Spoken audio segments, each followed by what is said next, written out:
Snehal's art of teaching या चॅनलवरती आपल्या सर्वांचं स्वागत आहे. विद्यार्थी मित्रांनो, टार्टी बार्टी आरटी सारथी आणि महाज्योती या संदर्भातील हा व्हिडिओ आहे. आणि आपलं जे रिझल्ट आहे ते रिझल्ट लागून सुद्धा विद्यार्थी मित्रांनो 1 महिना झालेला आहे, जवळपास 1 महिना होत आहे. परंतु अजूनही आपल्या विद्यार्थ्यांचा डीव्ही झालेला नाहीये, डॉक्युमेंट व्हेरिफिकेशन झालेलं नाहीये, आपल्या विद्यार्थ्यांना विकल्प निवडण्यासाठी मेसेज आलेला नाहीये, मेल आलेला नाहीये आणि प्रशिक्षणही सुरू झालेलं नाहीये. जेणेकरून आपल्या विद्यार्थ्यांना माहिती आहे की पोलीस भरतीचं प्रशिक्षणाची जी काही डेट आहे ती म्हणजे प्रशिक्षणाचा जे काही फायदा आहे तो आपल्या विद्यार्थ्यांना होतच नाहीये आणि झालेला नाहीये. जेणेकरून दुसरी गोष्ट की दुसरीकडे 15,000 16 लाख फॉर्म आलेले आहे 15,000 जागेसाठी पोलीस भरतीच्या. त्याचाही विचार शासनाला काही देणेघेणे नाही. शासनाचं संपूर्ण लक्ष हे विद्यार्थ्याकडे नाही तर पूर्ण लक्ष हे जे आहे ते कुठे लागलेलं आहे तर निवडणुकांवरती लागले आहे, आचारसंहितेवर लागले आहे. प्रशासनाच्या भूमिकेतून आपल्याला दिसत आहे वारे साहेबांना जेव्हा विचारणारा काल विद्यार्थी गेलेत, बार्टीला विद्यार्थी गेले, त्यावेळेला त्यांनी उत्तर तेच दिलेलं आहे जे पूर्वी उत्तर दिलेलं होतं. विद्यार्थी मित्रांनो, आपल्या जीवनाशी हा खेळ चालू आहे, परंतु आपण कितीही आंदोलन याच्या अगोदर बार्टी टीआरटीच्या माध्यमातून सुद्धा जागा का कमी झाल्या या संदर्भात सुद्धा आपले विद्यार्थी, मांजरीच्या हॉस्टेलचे विद्यार्थी असतील किंवा मग विश्रांतवाडीचे वसतिगृहाचे विद्यार्थी असतील, हडपसरचे विद्यार्थी असतील, कोरेगाव पार्कचे विद्यार्थी असतील, हे सर्व विद्यार्थी त्या आपल्या टीआरटीचे ऑफिस क्वीन्स गार्डन पुणे इथे जाऊन बसले होते. परंतु त्यातही समर्पक उत्तर त्यांनी दिलेली नाही. आयुक्त मॅडम त्यांच्यासोबत खाली भेटायला आलेल्या नाहीत. मग इतर जे काही संस्था आहेत त्या संस्थेच्या माध्यमातून विद्यार्थी जे स्पर्धा परीक्षा करत आहेत, जे पुण्यात आहेत, युपीएससी असेल किंवा एमपीएससी असेल, जे सदाशिव पेठेत राहत आहेत, जे नवी पेठेत राहत आहेत, शुक्रवार पेठेत राहत आहेत, या विद्यार्थ्यांना याची कळकळ आहे. हे विद्यार्थी सुद्धा त्या ठिकाणी जाऊन भेट दिलेत. त्यावेळेला सुद्धा उत्तर हे दिलेलं आहे का आता महानगरपालिकेच्या निवडणुका सुरू आहेत, अजूनपर्यंत आम्हाला त्याबद्दलची सूचना आलेल्या नाही. ज्या वेळेला महानगरपालिकेच्या निवडणुका संपूर्ण होतील म्हणजे 15 तारखेला निवडणूक आहे आणि 16 तारखेचा रिझल्ट आहे, म्हणजे विद्यार्थी मित्रांनो पुन्हा 5 ते 6 दिवस आपल्याला याचा विचारच करायचा नाहीये, हे लक्षात घ्या.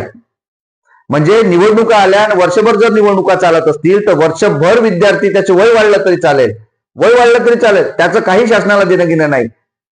तुमची निवडणूक इम्पॉर्टंट आहे, कारण आता 9 वर्ष निवडणुका घेण्यात आलेल्या नव्हत्या तेव्हा काही झालेलं नाही. परंतु ज्या वेळेला आता विद्यार्थ्यांच्या रिझल्ट लावण्याची वेळ आली, विद्यार्थ्यांना संस्था निवडीची वेळ आली, विकल्प देण्याची वेळ आली, त्यावेळेला मात्र निवडणुकीचं कारण आपल्याला प्रशासनाच्या भूमिकेतून, प्रशासनाच्या माध्यमातून आपल्याला वारेसाहेब कायमस्वरूपी सांगत आहे. मग यावरती न्याय कोण देणार आहे? कोणीच न्याय द्यायला तयार नाही, कोणीच याकडे लक्ष देत नाही, कोणताच राजकीय नेता याकडे लक्ष देत नाही, कोणत्याच राजकीय नेत्याच्या या संदर्भात कमेंट आपल्याला दिसत नाही, कोणत्याच टीव्ही चॅनलला या संदर्भातील बातमी दिसत नाही आहे.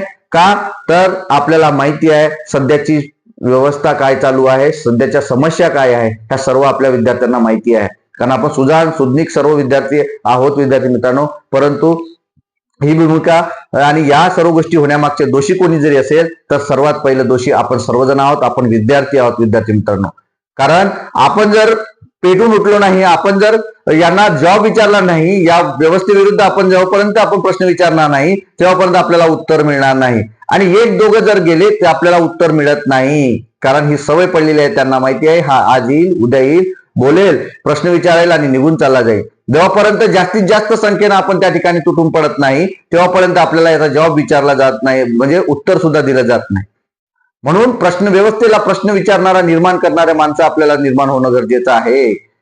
तरच या रिझल्ट आणि या सर्व गोष्टी ज्या आहेत पेंडिंग राहणार नाहीत. हे सांगू इच्छितो विद्यार्थी मित्रांनो की याबद्दलची उत्तर जी आहेत ते उत्तर असंच देण्यात आलेलं आहे की आम्ही रिझल्ट हा आचारसंहितेनंतर लावू, कोणता निवडणूक जी महानगरपालिकेची सुरू आहे त्यानंतर लावू. म्हणून सर्व विद्यार्थ्यांना सांगितलं इच्छितो की पोलीस भरती किंवा एमपीएससी जरी तुमचा रिझल्ट आलेला असेल, इतर संस्थांच्या माध्यमातून रिझल्ट आलेला असेल, तो विकल्प निवडीचा जो काही आपला मेल आहे किंवा बाकी सर्व गोष्टी आहेत त्या मात्र आपल्याला लेट येतील. ज्या संस्थांना या सर्व गोष्टी देण्यात आलेल्या आहेत त्यांचे क्लासेस सुद्धा काही प्रमाणात सुरू झालेले आहेत. परंतु बार्टीचं असो किंवा इतर सारथीचं असो, विद्यार्थ्यांचे वारंवार आपल्याला फोन येत आहेत, मला मेसेज येत आहेत. आपल्या चॅनलवर जो काही व्हॉट्सअपचा चॅनल आहे त्यावरती विद्यार्थ्यांचे मेसेज येत आहेत. विद्यार्थी मित्रांनो आपल्या प्रत्येकाला उत्तर देणं शक्य नाही, त्यामुळे व्हिडिओ बनवतो आहे आणि या व्हिडिओच्या माध्यमातून आपल्या सर्वांना मार्गदर्शन करतोय, सांगतो आहे. विद्यार्थी मित्रांनो तुम्हाला याबद्दल नेमकं काय वाटते, व्यवस्थेबद्दल तुम्हाला काय वाटते, सत्तेबद्दल तुम्हाला काय वाटते, या प्रशासनाबद्दल नेमकं काय वाटते हे नक्की कमेंट बॉक्समध्ये कळवा. आणि यावरती तोडगा काय असणार आहे हे सुद्धा तुम्ही कमेंट बॉक्समध्ये कळवा. अशाच अपडेट करता माझ्या चॅनलला सबस्क्राईब करा आणि डिस्क्रिप्शन बॉक्समध्ये दिलेल्या जी काही लिंक आहे त्या सर्व लिंकला जॉईन व्हा, जेणेकरून तुम्हाला प्रश्नांची उत्तरं मिळेल, तुमच्या समस्येचं निराकरण होणार आहे. विद्यार्थी मित्रांनो, धन्यवाद.